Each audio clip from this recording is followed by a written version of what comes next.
something you put about like the A5X in the Apple TV thing. Mm-hmm.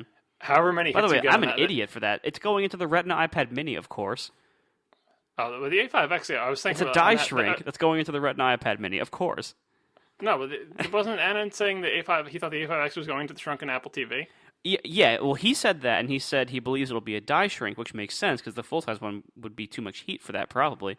And of course, if you're going to have a die shrunk A5X, that's going to be a really inexpensive way to Retina-ify the Mini while still maintaining good separation for people to buy the high-priced one with the faster chip, and keep those margins a little bit healthier on the Mini.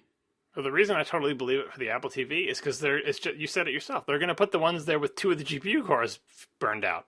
Right. Because you've got 4 GPU cores in there, and it's like, all right, we're going to have a lot of parts where one of those 4 GPU cores is no good. Right to the Apple TV because it does not need more. Like maybe they'll intentionally burn out 2. Even if one fails, they will intentionally, because the short out CPU 2 in the of current them. one is an A5 with 1 core burned out.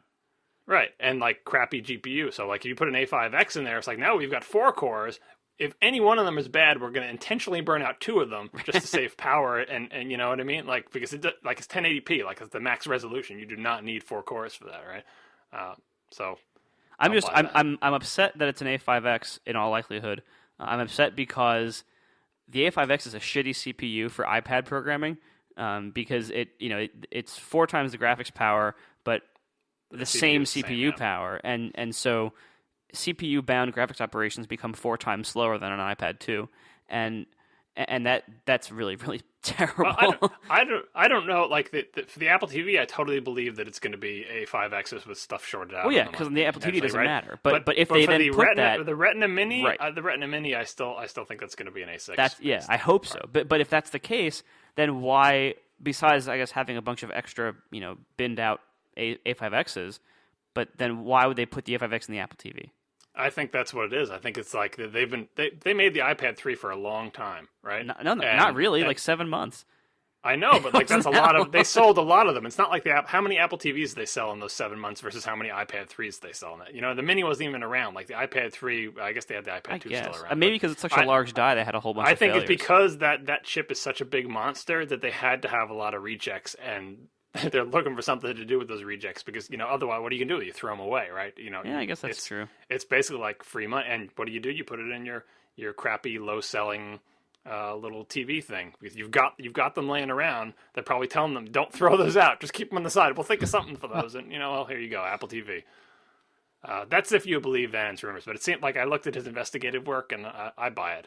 So yeah, I mean, and I don't think he would post something that confidently without having good stuff to back it up. So I believe it too, and that's why I figure like the only two explanations are using up old bin chips or upcoming Retina iPad Mini using that particular die shrink of that particular chip. But I really don't want that to be true. I hate that chip so much. Yeah, it depends on how desperate I think they are for Retina Mini. I always assume a Retina Mini would not arrive for like a year. Yeah, I was thinking like next Thanksgiving season, next exactly. fall. But this could be Apple's doing some crazy things these days. What the hell with the 128 gigabyte thing? That was a weird, why now? There's lots of theories. Like I like, my favorite one was, they just got off their earnings thing where people yelled at them about their margins. You're like, fine, you want our stupid margins to go up here? We'll just throw in an even higher margin on iPad because the margins of that thing has just got to be monstrous. But no one's going to buy it. I know, but it's like, well, they say, look, we can do this. We can make this thing. If we make this thing, we're going to sell a non-zero number of them, and the margins are going to be awesome. And they probably have some demand from some people who want it. So, like, you know what? Fine. Slap in 28 gigs, sell it for a ridiculous price. Like, what chance will that? Because pretty soon they're going to have to do the line shift where they do, like, okay, 16s are gone. Right. It's 32, 64, 128, all for the same price points. Like, that's going to happen eventually. This is their one chance to sell 128 gigs with a ridiculous markup. And it's, it doesn't bring their margins down, right? The Mini is dragging their iPad margins down. So like, how can we pull the iPad margins back up? Well, you put a higher end model in there. Well, it's like it's off. The other thing off is, cycle. It's weird. What if this actually the same way the iPad 4 came out only like 7 months after the 3? What if they really are moving to a more like twice a year update schedule? Because the iPhone and iPad are their most important products, and and they often get dinged in comparisons and the press and reviews and everything. Yeah, because they're old. Because they're shipping an 11-month-old model against somebody's brand new thing with the brand new core and a brand new radio and stuff like that. What if they always have to move balance that? Because they're always getting dinged in comparison to whatever the hell the latest Android phone is. But any individual Android phone, the makers want to be on the market for some period of time because you just don't get the economies of scale unless you sell it for a couple of months at least, right? So it's got to strike a balance between they're just one maker. They're never going to be, except for when they first introduce a phone, then they can be a little bit ahead of everybody else, but everyone else will catch up immediately. They just have to be okay with 3 months, 6 months of just being a little bit behind, because during that time they're cranking on, So I totally buy trying to go to an 8-month or a 6-month cycle or a twice a year cycle, especially if they stick with the 4S, 5S cadence where you just upgrade the guts, and also especially since we went Edge, 3G, LTE. In a pretty quick sequence, relatively speaking. There's nothing surpassing LTE except for maybe 802.11ac that's going to have to go in there and screw with the radio. So they'll be able to iterate on the other parts with let's relax for a little bit. We have a world phone that does LTE and all these other things. 1 or 2 more revs of that, and it's not a total upheaval where we go from 3G to LTE and have to support all of them. You know what I mean? Right, and the Retina screen is done. They're probably not going to go with a more dense Quad screen. Retina. Right, that doesn't make sense. They could go bigger, maybe. And that's honestly, I think they have to go bigger just to keep competitive in the market. I don't think they have to make their only model bigger, but I think they have to have a bigger model. Because even though we all make fun of these phablet things, they're really popular. People love them. I don't get it. It doesn't need to be a phablet. It just needs to be Right now it's Nexus, like a skinny 4 inches. I think they need to have a more reasonably it's an old people a 3x2 proportioned 4.5. It's like the iBook G4 that was 800 by 600. Old people loved it. Exactly. They loved it. Everything was so big, you could actually see things. You could use your big fat old person finger to they just got to make a 4.5 inch or iPhone, same res, make the thing bigger. The screen will be. I bet the screen would probably be cheaper because the density will be lower. So even though the screen is bigger, it'll probably cost Apple less money to make. You could put an even bigger battery in there, so that thing will last forever. I mean, you'll get all these awesome advantages. Well, you know what? Actually, so on how the LCD cutting theory kind of predicted the Mini. What if you do the math backwards? What if you cut the Retina full-sized iPad screen to Retina iPhone resolution? How big is that? That's an interesting question. Say that again. So the way we predicted the Mini was by saying, all right, if you just take the 3GS screen and make it iPad resolution, right? Do it backwards from the full-sized Retina iPad, from that physical size, or from that DPI rather. How big would an iPhone 5 resolution screen be at that DPI?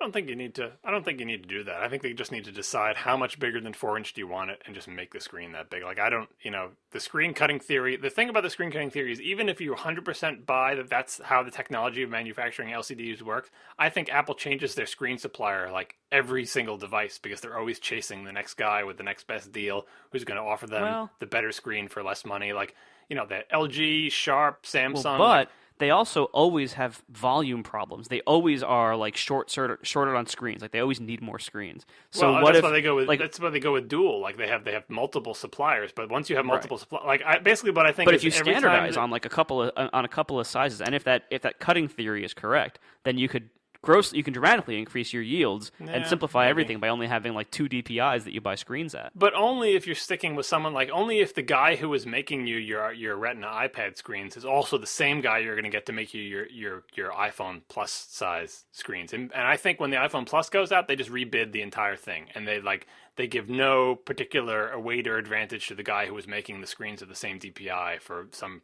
device, especially as far distance as the iPad 3. I think they just rebid every time. 2 best manufacturers with especially with the IGZO stuff. I forget what the hell that stands for, but Incel and blah blah blah. Whoever's offering that, if that guy who was doing the iPad 3 screens, whether it's Sharp or whatever, or or Samsung, if they can't offer the IGZO thing, but that guy can't, I think they just rebid all the time and just set the suppliers against each other like dogs and just wait to see who comes out, surviving. That's the TSMC thing or TM whatever. Get it back. TSMC. Taiwan Semiconductor. Yeah, those guys. There was a guys magazine article about them. Yeah, I know. I read they're obviously so incredibly hungry. But just I mean, you do follow video card manufacturing and the ATI NVIDIA wars back in those days. They both manufactured it at TSMC, and it was sometimes good and sometimes disastrous. So I don't doubt that they're hungry. I do worry that they're going to, make a deal that Apple will accept because it's an awesome deal and then just not be able to deliver, and we're all going to be sad. So I have two questions. Firstly, if you take a iPhone Plus that is not Retina by standard iPhone standards, because and it's late and I'm tired, but the DPI of the Retina iPad is considerably less than the DPI of the iPhone Retina. Considerably, isn't it? Like, what is it, Mark? Well, like one is 264 and the other one is like, It's like 312 versus 264, something like that. yeah. I mean, that's somewhat considerable. So anyway, so if they make an iPhone Plus with the 264 DPI, don't you think they'll get raked over the coals because this isn't it'll still blah be blah fine. blah.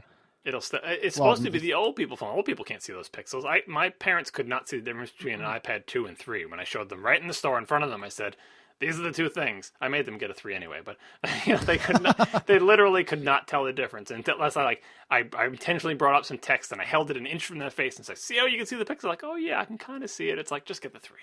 But anyway, like, old people phone. I'm telling you, things are bigger on the screen. They need it to be bigger. They need it to be bigger so they don't drop it. So it's like just bigger and heavier and bigger pictures and bigger place for their fat fingers to touch. They love it. Bigger pictures of the grandkids.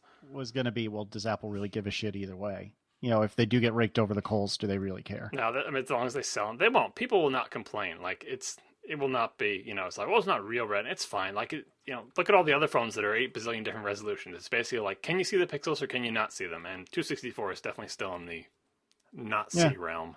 Oh, yeah. And especially, like, if the phone itself is bigger, you're not going to hold it as close to your face. So yeah, that's what the old people don't like. They don't like to have the thing, Right. They want to hold it away, like the old people holding the books away so they can read it, because otherwise if they don't have their reading glasses, they need to get it farther away. But you get an iPhone 5 at arm's length, and suddenly you can't read the tiny text. Honestly, I might consider getting one of the bigger ones if that was the option. Like, if it was otherwise just as good, just a little bit bigger. I managed to go this whole Skype session without making a short joke, even when you talked about how they were trying to give you a mini, and now you're telling me you want to get the 5-inch iPhone. No, Marco, you have to get the small one. It's the correct size for you. It's properly proportioned. It's armament size. It's sized for your family. Is your family all small, or is it just you? Yeah, they're all small. So that's what I'm saying. You're the Hobbit-derived people. You got to stick with it. You cannot you're forbidden from getting the giant iPhone. It's too big for you. Holy God! I just done something extremely nerdy. I just made in Photoshop a quick image mock-up, putting the right size rectangle, emailed to myself, putting onto my iPad. It is about 4.8 inches diagonally. Yeah. I mean, that may be a little big. I would say 4.65 is as big as I can see them going for the iPad Plus. Because, I don't know, you're holding it in front of you. It's not that bad. If you printed it out, can you... Have you held, like... No, I didn't print that. I emailed the image to my iPad so I could look at it on the screen at 1x. Yeah. Honestly, it isn't that much bigger. Like, it's not... Have you held the Lumia 920, like the big monster Windows phones? No. Only that very first one that was not a monster. The 700. I have held the big monster phones, and there's something to be said for like it's got heft. It feels like you could fend off a mugger with this thing. Like, it's big. It's like it's a little bit heavier, but it fills your hand more than the other thing does. And I think some people just like that. Like having I wouldn't like, because I can't imagine trying to stick that in a pocket. Right? I like the small, thin form factor, but I think some people like the bigger ones, and it definitely gives a different feel. So like if you can, so you have it there on your screen, cut out a piece of paper, like make your own little papercraft iPhone Plus, and then make a blog post with you holding it, and there you go. But again, he can't be the one holding it because he's Hobbit-sized. Yeah, well, your wife's not normal size either. She's also small, right? She's actually taller than me. She's like an inch and a half taller than me. Is she? Adam is, but give it to Adam, because it'll be adorable. I love the fan movie of him watching the fan in the store. Oh yeah, so you use Vine, apparently. I do not use Vine, but I click on the links when your wife posts a picture of a baby looking at a fan. I'll look at that.